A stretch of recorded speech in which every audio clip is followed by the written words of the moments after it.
सांसद जी, मुख्तार अंसारी की custodial death लगातार आप देख रहे हैं, जब से सरकार बदली है, भाजपा सरकार आई है, कई ऐसी मौतें देखी गई है जो कस्टडी के दौरान हुई है। मुख्तार अंसारी की हालांकि बताई जा रही है हार्ट अटैक से मौत हुई है, आप किस तरह से देखते हैं? देखिए, पिछले कई दिनों से इस बात की चर्चा थी उनके परिवार द्वारा, और ये बात केवल चर्चा तक नहीं थी। उनके परिवार के लोगों ने माननीय न्यायालय में भी इस बात को कहा कि उनको स्लो पॉइजन दिया जा रहा है, और लगातार उनका परिवार इस प्रयास में था कि उनका बेहतर इलाज हो सके। लेकिन आप सोचिए और कल्पना करिए, सीधे आईसीयू से ले जाके जेल में वापस कर देना बिना किसी मरीज को स्वस्थ हुए, तो सरकार की नीयत में तो शंका न होने का कोई सवाल ही नहीं है। 100% सरकार के द्वारा इस तरह की घटनाओं को किया जा रहा है। और आज बड़ा दुर्भाग्य है कि उत्तर प्रदेश के अंदर सबसे ज़्यादा कस्टोडियल डेथ अगर कहीं है तो हमारे उत्तर प्रदेश में है। लोग कहीं सुरक्षित नहीं हैं, ना सड़कों पर सुरक्षित हैं, ना अपने घरों में सुरक्षित हैं। जेल को लोग सुरक्षित स्थान मानते थे, अब जेलों में भी लोग सुरक्षित नहीं हैं। पता नहीं सरकार किसकी कब कहाँ हत्या करा दे, किसको जहर दिला दे, अब इस बात को कहना मुश्किल है। मुख्तार अंसारी का आप इतिहास जानते होंगे, उनके आपराधिक इतिहास रहा है। ऐसे में समाजवादी पार्टी द्वारा ट्वीट करके उनके दुख जाहिर किया है।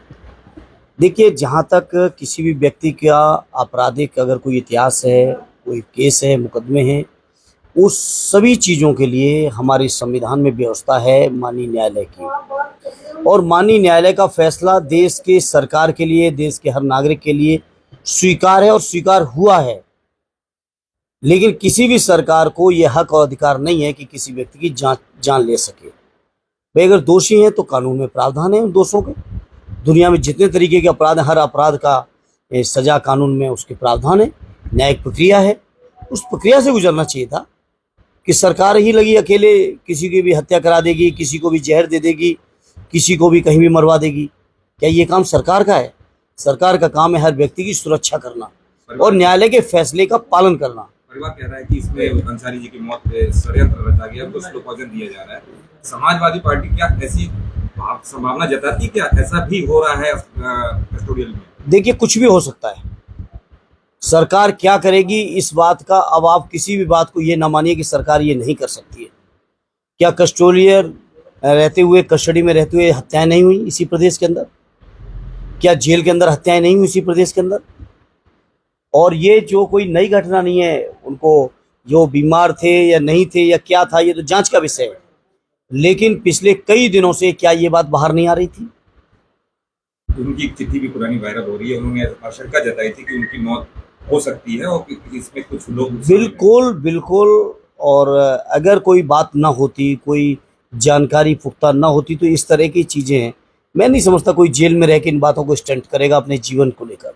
लोकसभा चुनाव नजदीक है और ऐसे में मुख्तार अंसारी का खबर और धारा 144 कैसे देखते? देखिए, लोकसभा चुनाव तो ठीक है अपने स्थान पे, लेकिन ये जो घटनाएं हो रही है, घटनाएं बहुत दुर्भाग्यपूर्ण हैं। हमारे राष्ट्रीय अध्यक्ष जी लगातार इस तरह की घटनाओं के लेकर चिंतित हैं और लगातार सरकार से कह रहे हैं, और आज भी उन्होंने यही कहा कि सरकार की पहली जिम्मेदारी हर व्यक्ति की सुरक्षा है। और उत्तर प्रदेश की सरकार इस मामले में पूरी तरह से फेल है। उत्तर प्रदेश की सरकार जनता का विश्वास खो चुकी है। उत्तर प्रदेश की सरकार कानून के जितने प्रावधान, उन प्रावधानों में जो हक हैं सरकार चलाने के, वो हक पूरी तरह से खो चुके हैं नैतिक तौर पे। लेकिन उत्तर प्रदेश की चूंकि सरकार ही अनैतिक है, नैतिक तो है नहीं, और नैतिकता से उनका दूर दूर तक कोई वास्ता नहीं है, इसलिए वो बेशर्मी हो रही है। भैया, लगातार सीटों को लेकर मंथन किया जा रहा है। कहीं किसी की टिकट कट रही है तो कहीं किसी को समाजवादी पार्टी दे रही है। कई सीटें ऐसी हैं जहाँ तक अभी प्रत्याशी घोषित नहीं हो पाए हैं, क्या इसका?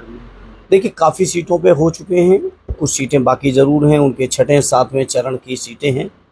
राष्ट्रीय अध्यक्ष जी सभी लोगों से राय मशवरा करके वो बेहतर फैसला लेंगे। हमारी पार्टी डेमोक्रेटिक पार्टी है, जहाँ हर नेता की, हर कार्यकर्ता की, लोगों की भावनाओं का पूरा ख्याल और सम्मान आदरणीय अखिलेश यादव जी रख रहे हैं। तो स्वाभाविक इस प्रक्रिया में समय लगेगा, और अभी चुनाव में भी जिन इलाकों की सीटें अभी फाइनल नहीं, वहाँ समय है। सूत्रों से खबर आ रही है कि मैनपुरी से भारतीय जनता पार्टी अपर्णा यादव को चुनाव लड़ा सकती है, तो मैनपुरी का चुनाव बहुवर्चस्व को देखने में मिल सकता है। देखिए, मुझे नहीं पता आपके कौन सूत्र हैं, क्या सूत्र हैं, और मुझे तो नहीं लगता कि ऐसा होगा।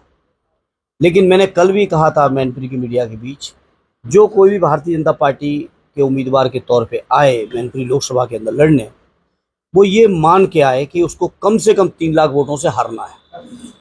उससे ज़्यादा हो सकता है, उससे कम नहीं होगा।